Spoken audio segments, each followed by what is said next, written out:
Hello, beautiful souls. We are talking about self-love, self-care, self-respect, and self-esteem in the new normal after the quarantine, after we have been through so much. And we, one of the things we have been experiencing is the discomfort, the anger, the frustration at other people's behaviors, especially in a time of crisis, of pandemic, of change. We can find it very, very difficult to cope with the way other people react, and we sometimes get the impression that everything is made even more difficult because of them, because of their attitudes. And you probably know it, but French philosopher Jean-Paul Sartre used to say that hell is other people, that all we need to be unhappy, all we need to suffer is people around us and the way they behave and what they say, etc.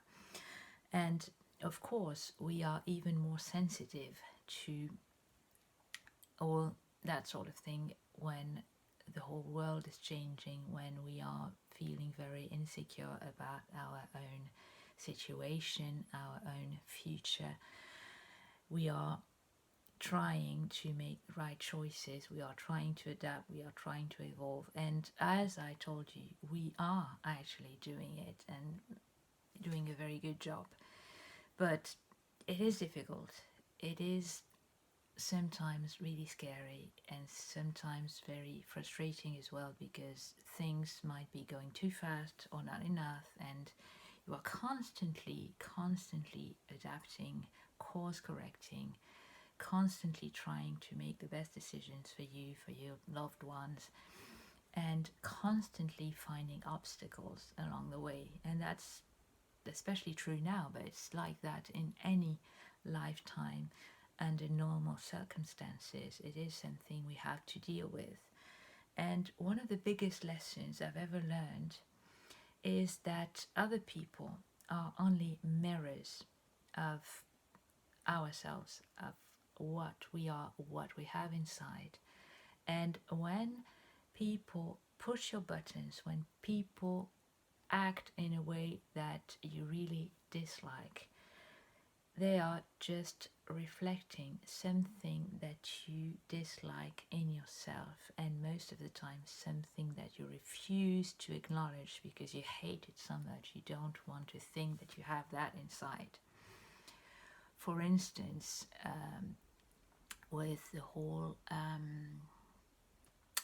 situation around racism, racial crimes, police brutality, that sort of thing, I always feel very upset when I see something like that, when I see injustice, when I see people being treated badly because of their race, because of their color. And I don't even believe in races. I think people are all the same. There's just one race. We are all human beings, and I don't understand intolerance. I don't understand people being segregated. I don't understand people being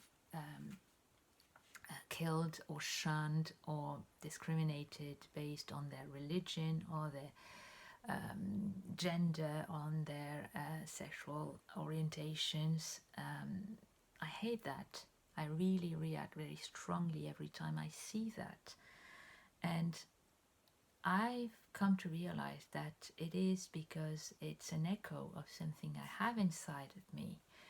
I am not a racist. I am not homophobic. I am not someone who will reject anyone based on that sort of thing. But I know I can be judgmental. I know I can be intolerant when people don't share my beliefs, when people do things that I don't understand. I know I am perfectly able to judge, and I don't like that about myself because I think of myself as more evolved than that, especially now that I've learned so much, that I've done so much work on myself. I think I am relatively wise and enlightened.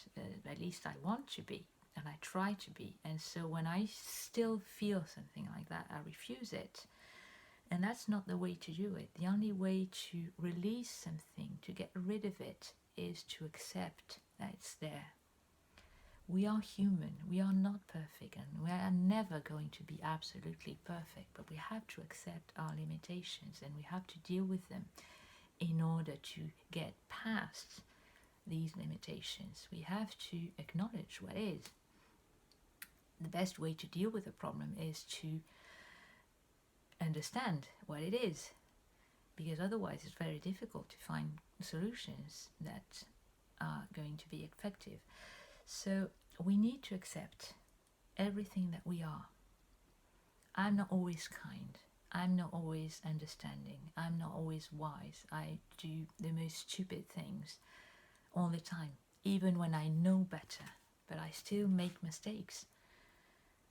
And I still, even when I have good resolutions and goals and dreams, I sometimes sabotage myself because I make the wrong choices, and I know that I can do that, and I know that I can be unkind, I know I can be judgmental with myself, with other people, I know that I can be selfish, I know that I can be very silly, very needy sometimes, very insecure, even when I think I've learned to take good care of myself.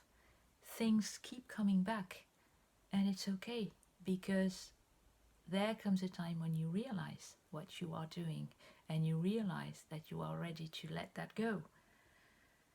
But you have to be willing and you have to be aware of what you do in order to find better solutions, better attitudes that serve you better.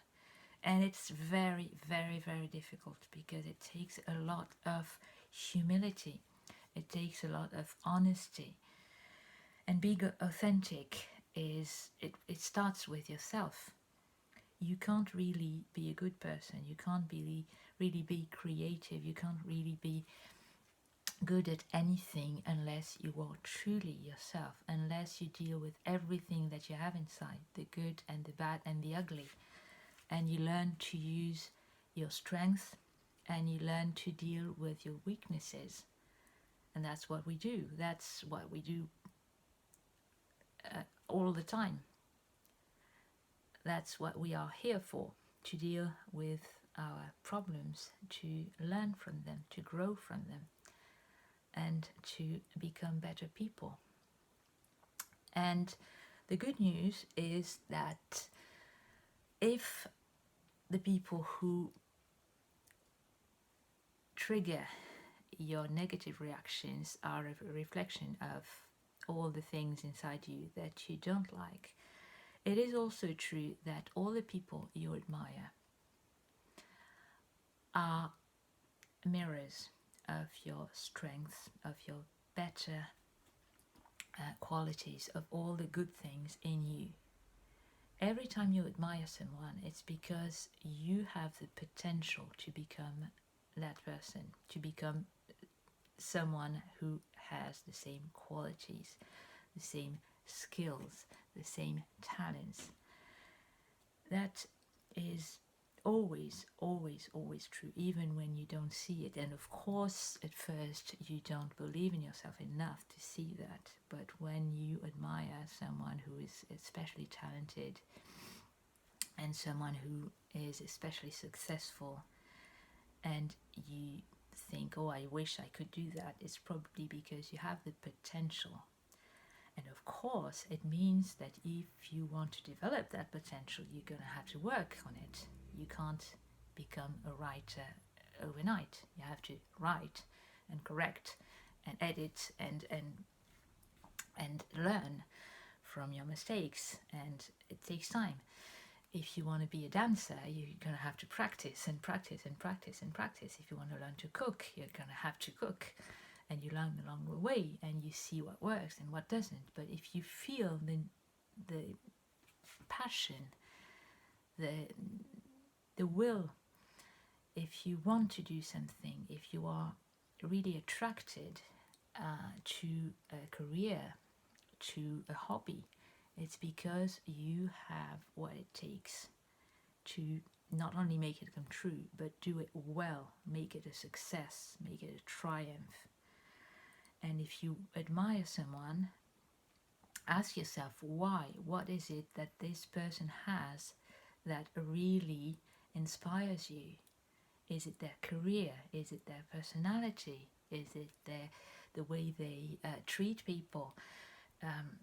Ask yourself why, and try to find it in you. Try to develop these qualities in you, because you have them. Everything that we see, everything that we react to is a mirror of what we have. Otherwise, we just don't pay any attention.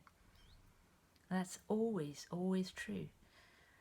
So have fun with this, because it can be really, really exciting to discover new qualities, new skill, new talents in you.